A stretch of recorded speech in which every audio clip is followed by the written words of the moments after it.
இப்போ அந்த சாப்டரை படித்து நடுமை போய் இப்போ 3rd ஜென்ரேஷனுக்கு இருக்கேன் நான் இப்போ இன்றைக்கி அந்த எடிட்டோரியல் இதில் பார்க்கும்போது.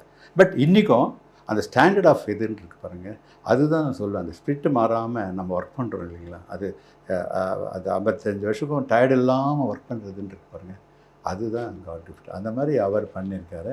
அப்புறம் விக்ரமன் சார் அதுன்னு சொல்லுவாங்க, அமாவாசையில் அவரும் சரி.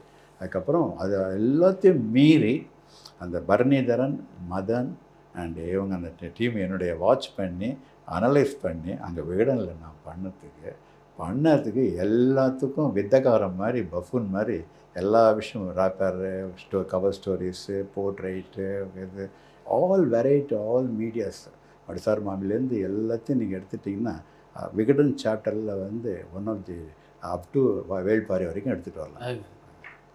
அப்படி எல்லாருமே என்னை அது வந்து ஒரு பெரிய பாக்கியமாக ரொம்ப டீட்டெயிலாக போனால் எல்லாமே போகுமேன்றதுனால